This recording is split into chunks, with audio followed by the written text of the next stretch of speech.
Hi again, everybody. It's Kevin Canessa coming to you from the home studio today on this, the 8th day of August in the year 2023. Sure hope you're enjoying your Tuesday no matter where it is you are in the country. 79 degrees here in downtown Harrison. A little bit on the humid side again today after all those rains yesterday. Supposedly there was some pretty heavy damage in certain parts of Kearney. I didn't see it. Did you? Did you see anything that looked really bad? But apparently there was some pretty bad storms, some significant damage to some yards. But we're trying to find out a little bit more about that, and we'll let you know when we find out more. But as you do each and every Tuesday, you let me into your homes so that I can bring you this week's news. And, you know, we'll start off with something that's not in this week's newspaper because it all happened last night after the paper went to bed. And that is the meeting that took place last night at Kearney High School about parking in Kearney. It was a long one, almost 4 hours long.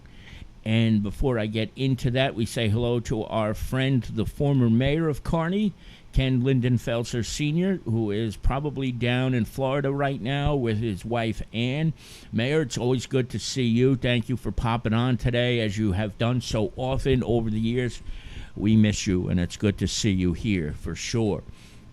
So this meeting was at Kearney High last night, and the estimates were that there were about 250 to 300 people who came to the meeting.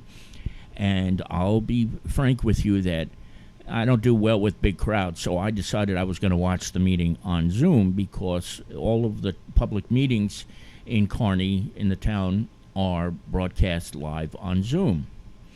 I sort of regret that after what happened last night because, to tell you the truth, the audio from the meeting was nothing short of spectacularly horrendous.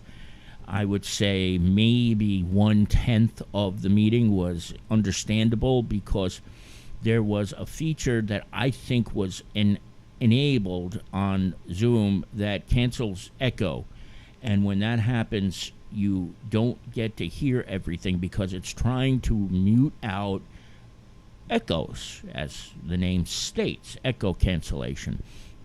And instead, it was the audio would go in and out throughout the entire meeting. And so you would hear bits and pieces of it, but there was so much of it that wasn't, you just couldn't understand it. That's how bad it was. And this was a 4-hour meeting where dozens of people got up to the microphone to speak. There was a gentleman who was there who worked his butt off to try to fix it. And I'm told that the audio in the chambers, not the chambers, at the auditorium at Kearney High School was pretty bad itself, but it was really rough, to say the very least. So I don't know if being there would have made a difference or what, but I got as much information as I could, and I'm going to have to make a bunch of phone calls to follow up on it. But what basically happened was the mayor and council introduced 3 ordinances that would, if adopted, regulate parking in the town of Kearney.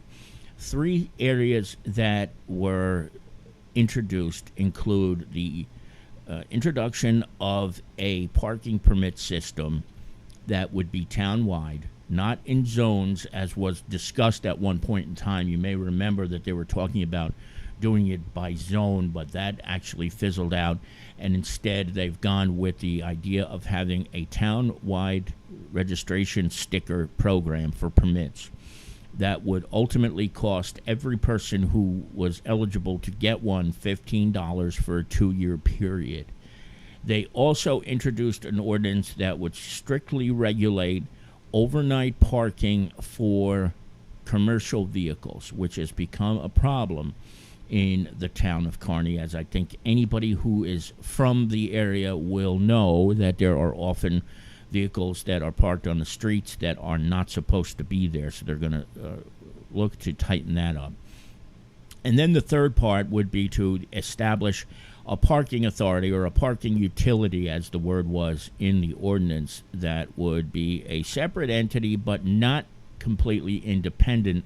The decision-making process would still go through, according to what was mentioned last night, the mayor and council for decision making and hiring as to the people who would be parking enforcement officers and things of that nature. So those were the three things that were put on the table. And the big, of course, portion of it was the discussion that there would be $15 for 2-year permits for people who need them. And there was a lot of things that I think kind of went unanswered still, And before I get into some of that, just keep something else in mind, especially if you weren't able to make the meeting. In September, the mayor said that there will be 4 more meetings, one in each of the town's 4 wards. So if you did not get a chance to attend the meeting last night, and I would normally recommend you go to the town website and watch the video, but I don't in this case because it's going to be a waste of your time. You're not going to be able to understand most of it. You can give it a shot if you're really masochistic, but try it if you really want. But you're not going to be able to really get the full gist of everything because of the horrendous audio. But there will be these 4 meetings in September in each of the 4 wards, which would probably make the most sense because a lot of what is an issue in the 3rd ward is not going to be an issue in the 1st and 2nd. And the same can be said of the 4th, too. The issues of the 4th ward are not as bad than they are in the 1st and 2nd ward, where there are very few driveways and garages available.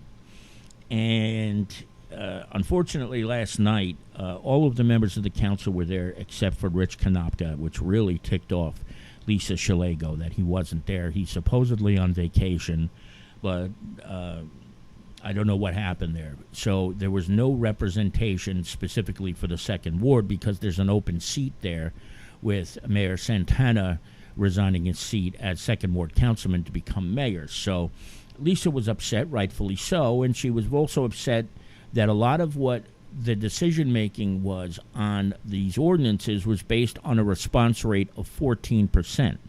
Now, from what I understand, a 14% response rate, because surveys were sent out to the entire town, is pretty phenomenal and almost unheard of with that number of people.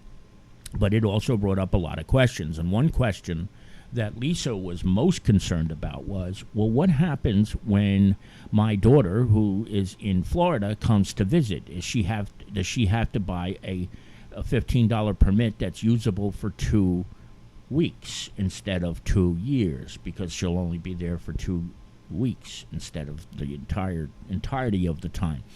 And some of the questions were answered, some weren't. And I don't want to get into that because I'm afraid that if I do, I'm going to give you misinformation because of the ducking in and out of the audio.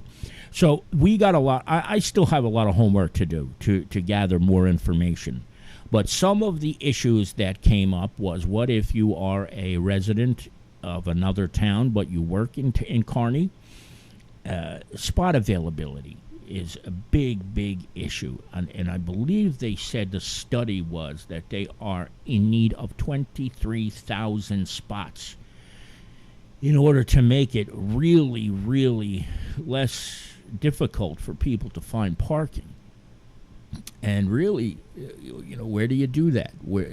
And that's not part of this discussion at all, building lots or building elevated parking garages or anything of that nature. So that was discussed.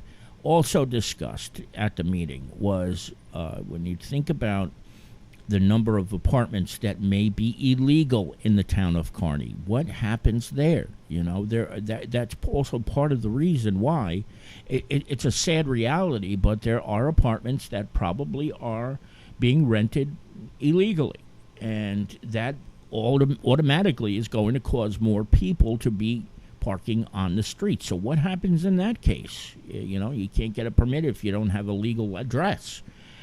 So there's a lot of questions still.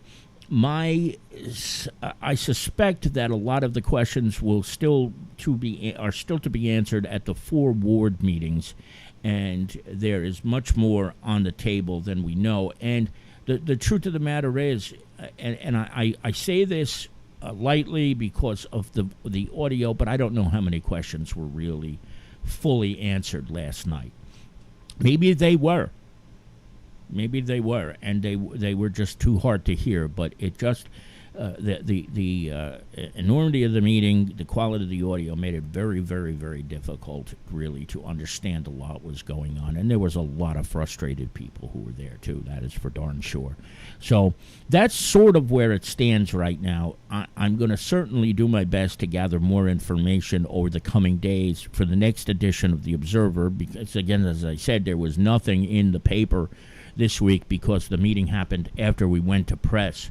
But that's basically where it stands right now. Now, I have a couple of comments in the chat room. My uncle, Mike Slane, is here. He's bringing up something about the Orioles, which I'm going to go back to, Uncle, once I finish through this. But Larry Hanlon is also here, and he says Mayor and Councilman Konopka should walk through their ward and see how many are on the mailboxes. Larry, tell me what you mean by that. Is that there are names out there that are going to be on mailboxes for apartments that are not zoned properly? I would imagine that's what your intention is behind that, and that's a big problem. It really is. And listen, if anybody knows about this type of situation, it's Larry Hanlon, because he's a zoning. He's done this work before. He's done this kind of zoning work before, so he knows.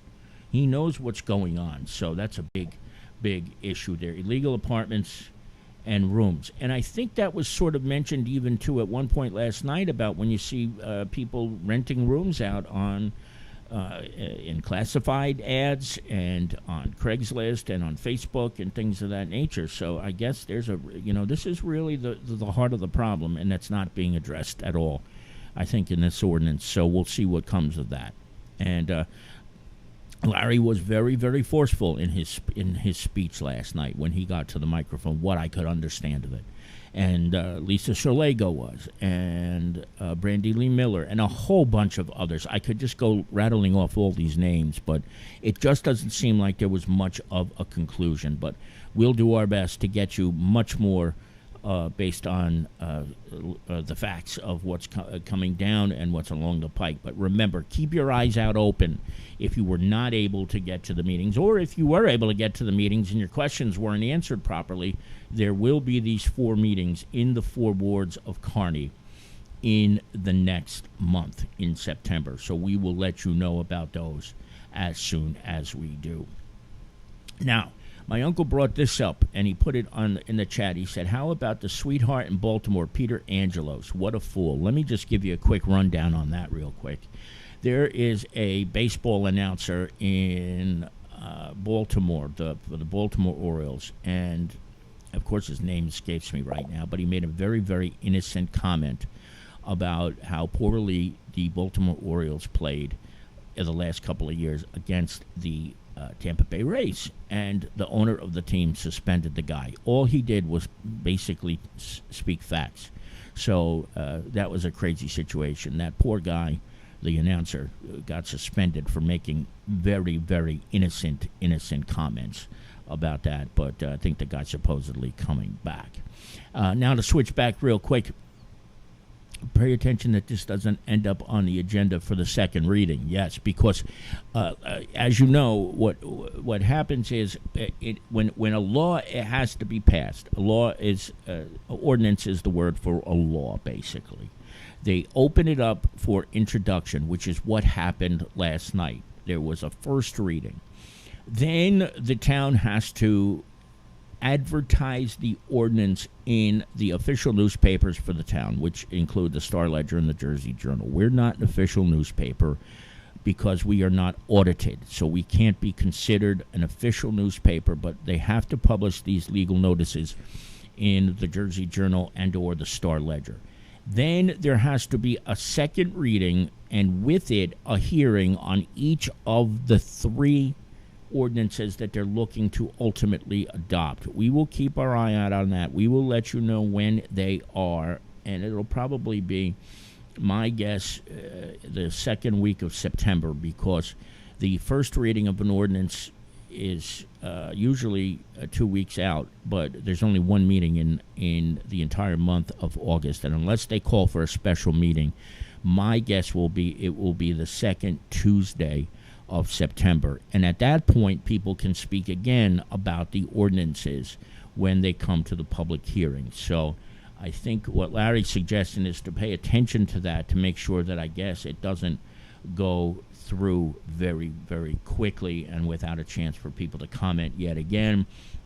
But I'm not so sure that everybody on this council right now is in favor of the parking ordinances as they are right now. So we'll see what comes of that. I will speak with all members of the council as soon as I can and engage where they are. But I'm not fully sold yet that they're all on board with this right now. So that's the parking situation as it is right now, confusing as it is. And there is certainly a lot more to come, and we will be there along the way with you, but we will do a better job with the audio, I hope. And again, I apologize that I wasn't able to get the full gist because it was just that bad. Now, this week's newspaper. On the front page, Sensational Summertime is the headline. And I had a chance to review some of the incredible programs that are going on in the town of Kearney over the summer months. I hope you'll check that out because, you know, there's always been this thought that when when June rolls around and school's finished, that's it. But there has been so many things. There have been so many things going on in Kearney over the summer months that have been planned and executed, and I hope you'll check it out because they did a phenomenal job over the summer months on these programs. Check it out on page number 1. As we did last week, profiled Mayor Peter Santana, who is the interim mayor of the town of Kearney right now. Mr. Santana will be running against at least Carol Jean Doyle, who is the council president, in November. And we had a chance to speak with Councilwoman Doyle, as we did last week with Mayor Santana, and we have a profile of her 54 years of service to the town of Kearney, 26 of which, or 27 of which, are as an elected official. So I hope you'll check that out and read all about all of the things that she has done in her 54-year career as a resident of Kearney. She was born down the shore but moved up here and then married Norman Doyle Jr., the late Norman Doyle Jr. Watco is and has announced Puffs. Puffs is a show that will be the first one of the fall, so check that out. We have a couple of police items. Chris Manolis and Jordy Jean made an arrest of the punk who actually carjacked somebody in the parking lot of ShopRite in 2022, and there was a baby inside the car at the time of the carjacking. Some of you may recall that. Well, Jordy and Chris did a phenomenal job investigating. It took some time, it did. Investigations are not as quick as they are on television, and they were very succinct and able to get this guy off the streets, but he's a juvenile. And from what I've been told, he has got all the makings of a career criminal, but at least now he is off the streets. And a great job by Jordy and Chris getting this cleared. And Mike Guntarchuk has a whole bunch of blotter items that we've turned into smaller stories because they've been pretty intense over the last couple of weeks, including this where a drunk driver hit a family of 4 on Schuyler Avenue, and then he just sort of drove off. Real classy, isn't it? So drunk he didn't even know he hit anybody. There is a few towns in the area that have been given grants in order to fight the spotted lanternfly problem that you know exists, and you've probably seen one. Lisa saw one just the other day. I haven't seen one yet, but this is the month where they hatch and they get mature. Get ready to deal with these annoying pests. But 4 towns in the Observer's readership area have received $15,000 grants in order to fight the problem. So check that out. We also have a story briefly about the Ciccolini Brothers property in Nutley. Mayor Joseph Scarpelli says that the project to revitalize the property is well underway and going according to plan and schedule. And tomorrow, on the 10th of August, the Knights of Columbus are having a blood drive. And I think most of you know there is a big shortage of blood. So if you can, please read that and join the Knights of Columbus over at Columbian Hall, because there is a dire need for blood, especially O negative. Jason Bernstein has 3 sports stories, including the reality that the former Nutley wrestling coach is now the athletic director at St. Benedict's Preparatory School in Newark. So check that out when you get a chance. And then, of course, this is important to me because the president of the PBA and the FMBA are 2 people who I hold very near and dear to my heart. That's Mina Claudius and Juan Barroso. They have had a very active summer this year, and they have been doing so many great things, and I hope you'll read about them here on page number 14, because they are really they're young and they're energetic and they're doing great things outside of the realm of police work that makes a complete impact on the community. There are 2 pages of classifieds here, so if you're looking for a place to rent, if you need a job, anything of that nature, we have you covered, as Lisa does each and every week. And this is something that is sort of personal as well. Frank's GMC in Lyndhurst. Our own Bob Pizzola's brother, Frank Pizzola. Bobby got his start in the industry at Frank's GMC, was named the General Motors 2022 Dealer of the Year. So we congratulate Frank Pizzola Jr. and Frankie, who you can see in the picture on the right, who is the current general manager, Evelyn, everybody over at Frank's GMC. Congratulations on being named the Dealer of the Year. That's it. Kevin Brown is the name of that announcer for Baltimore who got screwed by the Orioles. What a terrible situation, isn't it? Imagine how thin is your skin if you suspend a baseball announcer because he said the Rays had it over the Orioles for the last couple of years. It's a fact. It's a fact. And that. So, just wonderful. But this guy has always had a thin skin anyway. He's the one who fired John Miller, who was the Baltimore Orioles announcer for many years. You don't fire John Miller. They don't get much better than that. So it is right now 33 minutes after 2. I want to thank each and every one of you for joining me today, especially my Uncle Michael out in Carlsbad, California, to Larry Hanlon for his input, as he does every week, to former Mayor Ken Lindenfelser down in the Sunshine State, and anybody else who may have been watching but was not in the chat room. We will be back a week from today, and if there are any updates, of course, we will bring them to you as soon as we can. From the home studio today, Kevin Canessa signing off for now, and I hope to see you back here again very, very soon. Enjoy the rest of your Tuesday, everybody. Thanks. Take care.